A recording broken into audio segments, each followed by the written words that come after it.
दिल्ली बैठक में ओडिशा कांग्रेस को गुरुत्व। एआईसीसी अध्यक्ष मल्लिकार्जुन खड़गे, राहुल गांधी, केसी वेणुगोपाल उपस्थिति में आयोजित बैठक में ओडिशा कांग्रेस उपर विशेष गुरुत्व दि जाएगी।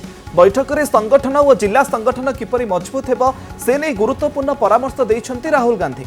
या सहित निरपेक्ष और निष्ठार सहित गोटे जिले में 7 ରୁ 14 दिन काम करने को निर्देश देइछन्ति राहुल। काम करिबा परे 6 जणिया संभाव्य नाम चयन कराजिबो। सेथिरे विभिन्न वर्ग अर्थात एससी एसटी अल्प संख्यक रहिबे। या सहित ओडिशा रे कांग्रेस रो कोन संभावना रहिछि से दिगरे मध्ये आलोचना होईछि। एपरिकी खूब शीघ्र पर्यवेक्षक आसिबा नै सूचना दैछन्ति पीसीसी सभापति। ओडिशा समेत उत्तराखंड, पंजाब, झारखंड को नै एआईसीसी संगठन सृजन अभियान रे बैठक होईथिला।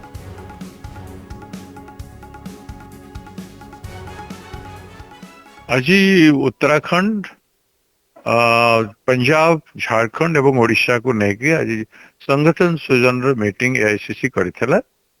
कांग्रेस अध्यक्ष श्री मल्लिकार्जुन खड़गे जी, आम नेता श्री राहुल गांधी जी एवं वेणुगोपाल जी उपस्थित होते।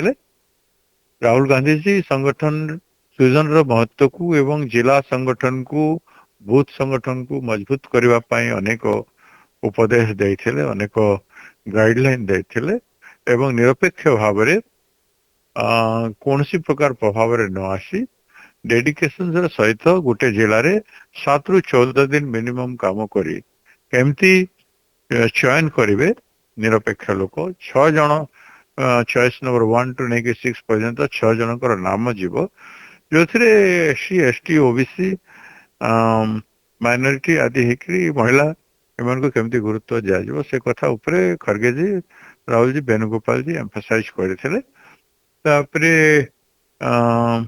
ओडिशा रे केमती कांग्रेस संभावना देखा जाउछि से संपर्क रे गत मीटिंग रो आलोचना मध्य कांग्रेस अध्यक्ष मल्लिकार्जुन खड़गे जी एवं वेणु जी करथिले। गुरुत्व देकरी ओडिशा को बहुत गुरुत्व दिया जाउछि।